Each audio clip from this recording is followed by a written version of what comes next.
Hey guys, if you're catching the replay, go ahead and fast forward just a couple minutes. I'm going to go ahead and let everyone have some time to get on in to the chat. I'm going to pull my tabs out so I can read my notes while I look at the chat.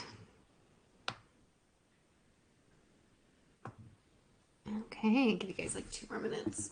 There's no snow. Well, it's not snowing. It's like raining now. The snow all melted before I could get a picture for you guys yesterday. Like, we got over an inch and then it just like disappeared.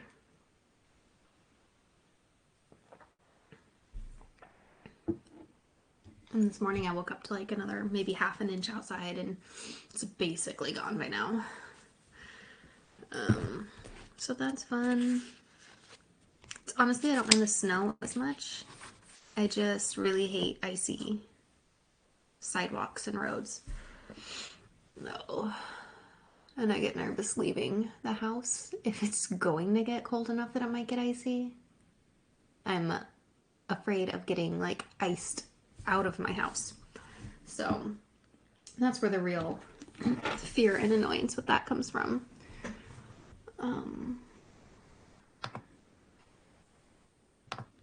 Okay. Is today not a great day for everyone to be joining? All right, we've given it a couple of minutes. I just lost my notes. There they are. There we go. Good, great. Okay. I dealt with quite a headache last night. Like a migraine. I almost threw up. It was pretty intense.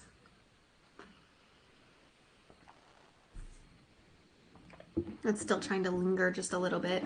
It's mostly gone now, though. Okay. Which I actually did a meditation to get rid of it. I mean, sleeping and a lot of hydration was helpful. So I woke up, it wasn't nearly as bad as when I went to bed, but I did a meditation, a guided meditation on YouTube, where I visualized like visualized all the pain becoming like a black cloud, and then blew it away. It sounds so ridiculous, but my goodness, it works. It really helps. I should have done that yesterday instead of sitting in the pain. Anyways, we live, we learn, we keep moving forward. But that is explaining why, in case you're questioning, like, I don't know. Well, I don't look like I'm in the dark, but I am sitting in the dark. I just have natural light coming in my windows. But it looks like it's not affecting, like, camera quality. At least not on my end. I hope it's not on your end with the recording. Okay, let's dive into this then. I'm just going to check real fast over in our group. No, nobody is saying I can't find it. No messages, no comments about it. Okay. Cool. I can open all the right windows in the right sequence now to set it up. There, great. So today we're talking about romanticizing everyday routine. Making everyday life, all the daily things that you need to do anyway, feel like magic. Feel like a fairy tale, like a Hallmark movie, whatever kind of comes to your mind when you want to romanticize your life, right? We talk about, I've been seeing that a lot here and there, like romanticize your life. But to me, it comes down to more when I think about changing my life. It's more changing tiny little details, changing tiny little things, adapting like my anchor practices and uplifting that everyday routine. Because yeah, you could romanticize your life by taking a lavish vacation you never imagined, but we can't all do that all the time, right? For some of us, that's like a once in a lifetime thing to go on some huge lavish vacation. It's like every 10 years, maybe you get to go do something big and wonderful. And I mean, if you haven't, you should set a goal to do it, because just planning for it, like, it creates dopamine in your head. It's actually like more exciting to have the anticipation of a trip than to actually go on the trip. So even if you absolutely can't afford one, you should definitely plan one for like years down the road. And then create like a savings plan and stuff and like make it happen, make it a reality, but envisioning it and having that build up and that anticipation of going to do something you never dreamed you could do. That is like a serious life hack. Romanticizing your life, envisioning it, putting it on your dream board, whatever. Anyways, that was a bonus tidbit. We weren't supposed to talk about vacations today. But I do want to talk about adding joy to the daily tasks you already have to do. And that doesn't have to, in most cases, cost any extra money or take any extra time. Some of it is simply just finding your center and paying attention to what you're doing. So I want you to know that this can include like setting small rituals or enjoying your simple pleasures and making routines feel more fulfilling. So yesterday we talked about your basic needs. We have to take care of your basic needs first. I referenced Abraham Maslow's hierarchy of needs, and we really talked about honing in on those physiological needs, that base layer of his hierarchy, his pyramid.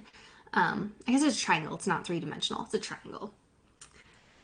But that hierarchy of needs, the physiological needs were food, sleep, shelter, clothing, water, those basic needs.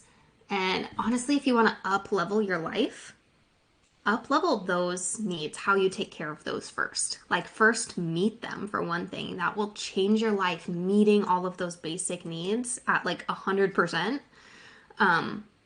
But then get to thinking like, because on like the hierarchy of needs and your journey to self-actualization, there's not like food as in get just enough to survive, and then food as in, have the nutrients your body requires, and then food as in, buy the highest quality and only organic and like fair trade and all of that. Like there's not a progression of your food up leveling, right? It's just food as a basic need.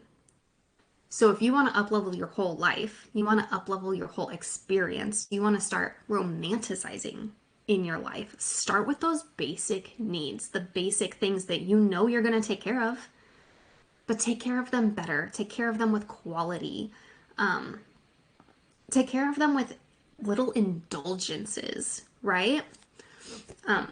So honestly, like trying to up level your life, you're going to see a greater impact spending more money on your grocery bill to buy higher quality food, cleaner foods, foods you actually enjoy better. Like when it comes to buying, especially like a dessert, like if you're going to buy a chocolate bar, do you really love that Hershey's bar, or would you rather spend like 3 times as much and get, the gourmet chocolate, right? And especially when it's something that's taking care of a sweet tooth and it's a sweet treat and you really want to enjoy that instead of just satisfy the sweet tooth, you want to indulge in the decadence. Upgrade what you're choosing. Okay? It's a simple thing, but you're going to see a greater impact on your whole life if you're spending more on those basic needs instead of, going out and frivolously spending the money on something that's like a status symbol, right? Buying something high quality that's going to last is actually going to have a greater like psychological impact on you than going out and buying the thing like the Stanley Cup, And I mean, I don't want to rag on Stanley Cups, but you're going to see a greater impact in your life if you're actually drinking enough water versus carrying around the fancy cup that everybody else wants, right? Because you're actually taking care of your need for the hydration versus your need for the esteem of, having the thing that other people don't have, right? And this is where comparison is often a thief of joy, because you're going to compare yourself on an esteem level, which is like the 4th rung on the triangle of hierarchy of needs. Esteem is just below your self-actualization, okay? But you got to take care of those physiological needs first. This has been a long-winded recap. That's what happens when ideas come to me that I didn't write down. All right, so that's a recap of yesterday. Go back, listen to that, do that if you haven't yet. But keeping in mind that we're building on those basic needs. And now we're going to talk about romanticizing your everyday life. Okay? So, what we really want to do here is to hack your dopamine drip. Okay? So, dopamine is your reward chemical. All right? It's the neurotransmitter that's responsible for your feelings of like happiness, and it gives you that sense of like pride in a job well done. It's also what keeps you like addicted to your phone is all the shining lights and the things that they put in your social media and everything. It's there to trigger the dopamine and keep you addicted to that screen because it's giving you all these little superficial happy moments. All right, but we want to hack our dopamine in a positive way. We want to create more dopamine in our head as a reward for the things that we actually want to be doing in our life, the things we actually need to be doing in our life, right? All of those everyday things. If completing those tasks, if achieving those on a quality level becomes a dopamine inducer for you, you're going to be more likely to continue that practice, to continue doing it. If you enjoy it, you're going to do it more, right? So if we can hack our dopamine drip by rewarding ourselves for every win, and I really hate the term small wins because I think it diminishes the feeling, and I think it takes away some of the power and it takes away some of that dopamine that you would have been feeling otherwise for having completed a thing, for having won something. So I say all wins are wins. I do not like the term small win versus big win. Okay, a win is a win, and I'm gonna reward myself for all of them. Okay, even if it's just taking out the trash, I'm gonna reward myself, even if it's like literally just a pat on the back, like, yeah, girl, you did it. You got the trash out by 10 a.m. Great job. Perfect. Okay, rewarding yourself can be a little pep talk. It can be a sweet little treat. Um, it can be whatever. Okay. Anyways, research has shown that those with ADHD, depression, or any other like neurodivergent condition, we don't receive the same dopamine reward for completing certain tasks as other people do. And I'm going to take a wild guess that most of you in here have struggled with ADHD or depression or another neurodivergent condition because you've been attracted to me. And I am of the above.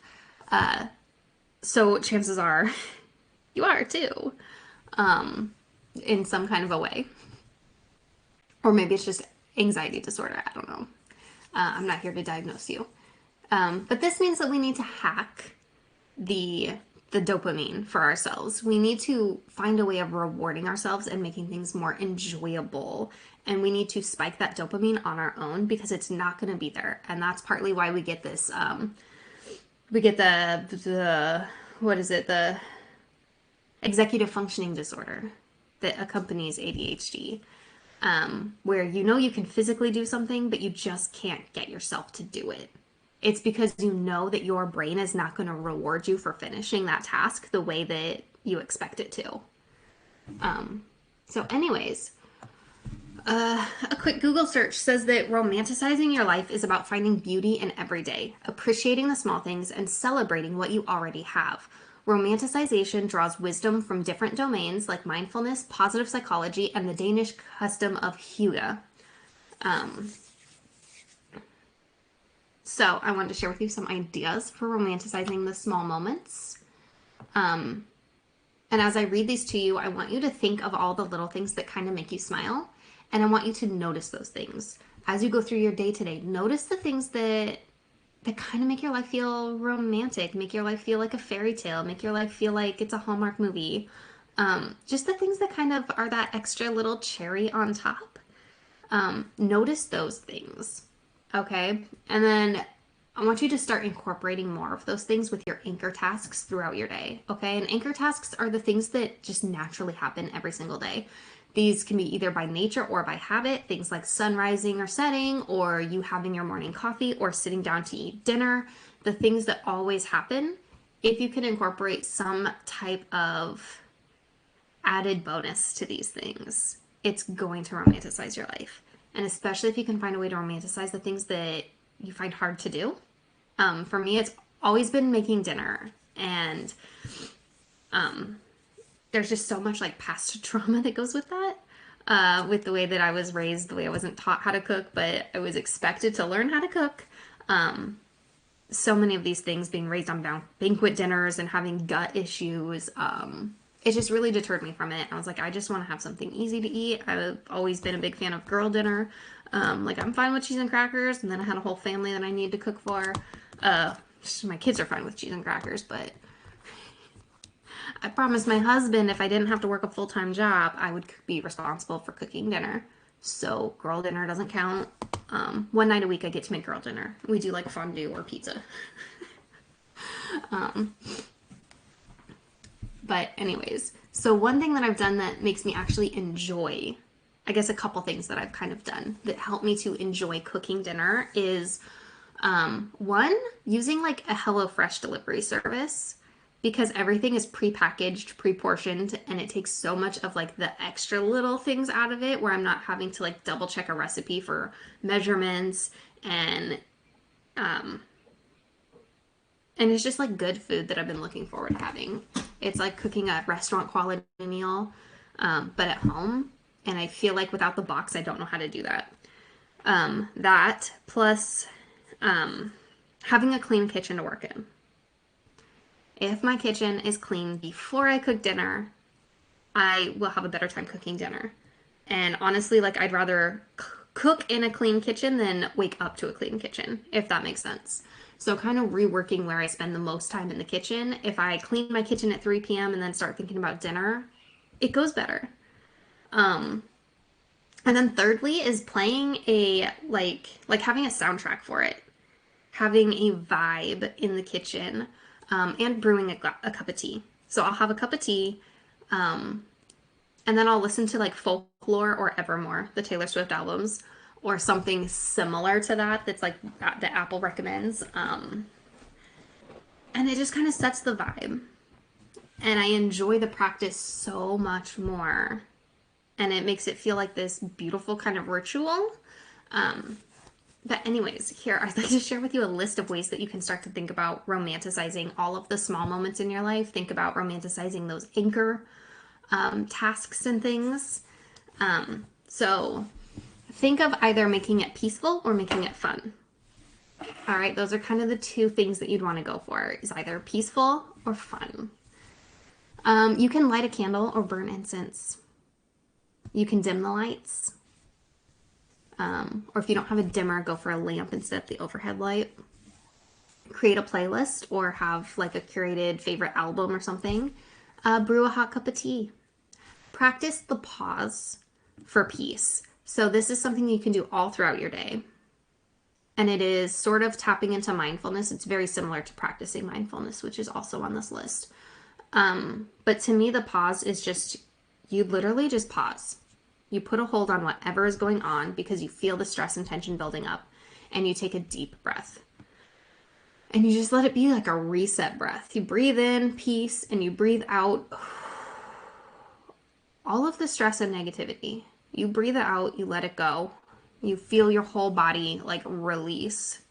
And then you go back to your day. Go for walks, get in nature. Get the dessert. And focus on indulgence over gluttony. We talked about that a little bit. Add a little extra to the things you're already doing. So like if you're drinking your water, add a slice of lemon. If you're taking a bath, add the bubbles. If you're having ice cream, add a cherry on top. Like, do the little extra that makes things seem just a little bit extra fun, Like, give yourself this little, I deserve a little extra. Absolutely. Stop settling for the bare minimum of all the good things, Get flowers for your kitchen the next time you're at the grocery store.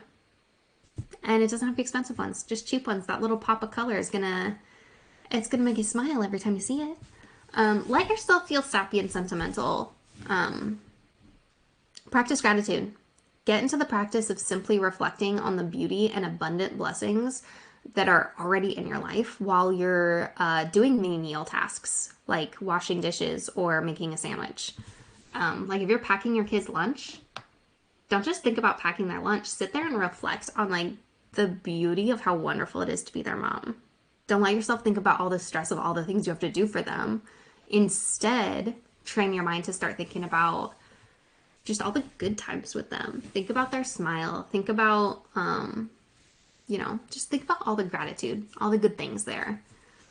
All right, so today I'm going to give you your action task, and it is to choose one way to start romanticizing your one of your automatic habits, especially if it builds on a basic need that you're working on. If you can find a way to kind of romanticize that. So if you're working on hydration, think about, okay, I'm going to put a little bit of lemon in my water at this time of day, and then I'm going to swap it out maybe for a hot cup of tea in the evening. Maybe I'll make that part of my unwind practice is after dinner, I'm always going to have a cup of like bedtime tea or chamomile tea. And I'm just going to have that cup of tea while I'm getting the kids ready for bed. All right. So post in the group how you are choosing to add a little bit of romanticy into your life. Romanticy is not the right word. That's a book genre. Post in the group how you're romanticizing your daily life.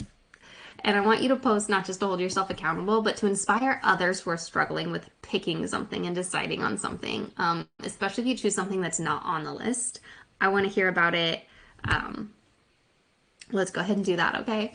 And I will post the replay just like I did yesterday in a new thread, and then you can go ahead and comment under that for the day. And if you didn't comment on day one, go back and comment on day one. That's the beauty of the replay and having these up all week is that you can go back and you can talk about day one on day two and whatnot. So thank you so much for being here, friend. I really enjoyed this chat with you. See you tomorrow.